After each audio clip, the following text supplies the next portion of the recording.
my father came from Monreale in Sicily, which is a small town very close to Palermo. And he came here in 1907. And he left behind a pregnant wife at the time. He came here to find and make his fortune. And at the time while he was living here, he lived with the relations. Like a good many of the immigrants, when they came here, they came alone and then they sent for their family. So he came here in 1907, I believe. And Frank, my oldest brother, was 3 years old when he got to America. So that means my mother and newborn child came here in 1911, 3 years. So actually, at the time, my mother, I don't think really wanted to leave home anymore after all that time. She wanted to stay there. Mm-hmm. But word got back and said, you better come, otherwise your husband is going to look for another wife. Did she have anyway, a family there? Oh, sure. There's a big family there. There's a tremendous family. And, you know, traveling to new countries and leaving your family behind wasn't easy, you know. And I guess in raising Frank all by herself, with the family around her, of course, she felt comfortable being home. Mm-hmm. But she came to America, and they made a good life for themselves, and they had a total of 4 boys and 2 girls. Yeah. I lost one sister when she was 10 years old back in 1924, and my oldest sister. Yeah. What were their names in order? Oh, well, Frank was my oldest brother, then Joe, and I came 3rd, and Mary was 4th, then Larry, my brother Larry, who's up in Vermont, and my sister Mariana. But since Mary wasn't alive anymore, they all called her Mary. She lives in Brooklyn. So all I have left now is my brother Larry, and my youngest, the youngest in the family, my sister Mariana. Yeah. So, how old were your parents when they were married? How old? Well, you know, it's a question of reconstructing. My father, I think, was 33 years old, and my mother must have been about 30 years old. Now that's pretty old for Italian people. How come they wound up getting married so late in life? Well, you know, they were brought together first by relations. Like a good many of these marriages, you know, they meet so-and-so, and they were brought together. And they became engaged, if they had engagements at those times. But they carried respect for the family. If there was a death in the family, you didn't have a party anymore, you know. So the marriage kept being postponed because there was always a relation that passed away, and you have to have respect, and you have to have a waiting period, I don't know, a year or so on. Anyway, the thing was postponed, if I recall, about 9 years before they were finally married. Okay, so she must have married, yeah, I think at 30 years old. And he was 33. And yet they wound up living to celebrate their 50th. And more, that's right, they celebrated their 50th, which was something that we surprised him with, the kids, his kids. We surprised him with, and it was one of the big events in his life, really, because what I remember, I'll never forget, we had a big party, and all the relations were invited. He wanted to know in advance who was invited, you know. He wanted to make sure that everyone was invited, and we had a tremendous amount of people. And he was so carried away that when the time came, towards the end of the party, he got up, he says, "Silenzio!" And he made a speech. That's what I remember about him a great deal.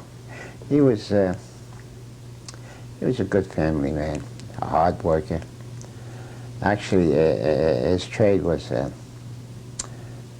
he was a hand craftsman. He used to make shoes by hand. Mm-hmm. When he got to America, he got himself a job working for I. Miller and Sons. And at that time, it was one of the highest grade shoes, especially lady shoes. And he worked in that company for years. And he made a good fair living. He always had food on the table for all of us. We always had a month vacation out in Staten Island. Well, even if we couldn't afford it, we got there anyway. And as I say, he was highly respected, and he loved to be around his relations a great deal, where they always had nice parties together, you know, just fun, just a lot of fun, eating and drinking. Not that they got drunk or anything like that, but Can you describe the kind of person your mother was? my mother, well, she was a very quiet person, really. Well, part of it to do with the fact that she had a very bad hearing defect, and none of us, unfortunately, did anything about it. Maybe at that time they didn't have the cures for it or the inventions to improve on it. But because of that, she was left out of a lot of things. You know, when you don't hear anything, then you're just left out, really. She was a hard-working woman. She worked at home. She used to take in homework, clothes, sewing clothes, women's and women and men's clothes together. We used to pick up the garments and bring them home, and after she finished the job, we would bring them back to the factory. You know, and those were the days when that kind of labor was allowed by the government, but after a while that changed. But she worked along with them, and they did well. And my father, well, he plied his trade at home too. We never bought shoes because he made them for all of us. Even for my mother. My mother had the smallest foot you can think of, size 4, something like that. Telling me about the family dinners. What was it like? All right, yeah. So now he took over the cooking when the family would get together, and he wanted to see the family. When I say the family, the married ones, my brother Frank and his wife, and we had 2 brothers and 2 sisters married each other, you know. And just like my father and his brother married 2 sisters, you know. Yeah, that's what it was.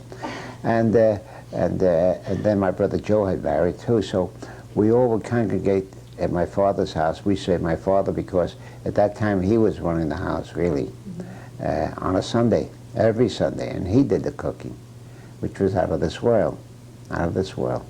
And well, Joanne should remember, the meals went on forever, you know. So that when we thought meals were over, now the goodies came out, some homemade meat dishes and then for fruit and so on. He did all of that? He did all of that. And what did your mother do? My mother? My mother just sat there quietly and enjoyed the family. And yeah, and when the fruit was served, she would peel the fruit for the boys, but never for the girls. She would peel all the fruit for us. And then she cleaned up? No, of course not. Cleaned up. Free. The girls did. What, are you kidding? Oh. Of course, the girls are there. They wouldn't sit still. They got up on their own and they did all the cleanup. And what did your mother do?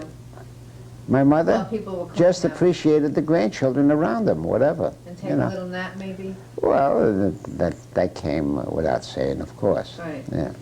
And then your father, I think, used to sing at the end of these meals? No. His singing, when came about when he met with his relations, especially his sister and his brother-in-law, and his brother and his wife, and met with a group of other people, relations or friends. And they'd have a little private party in the backyard, you know, cook something, cook a spaghetti or whatever, and have some wine and joke around. And yeah, they would be singing, and some jokes pulled on some of the people and so on. I remember them because on occasion the kids were allowed to be part of the party, you know. We remember these things. And Pop more or less was the ringleader. We lived in a four-room flat, a big kitchen, 2 bedrooms, and a living room. And we were 6 children and 2 adults living in that.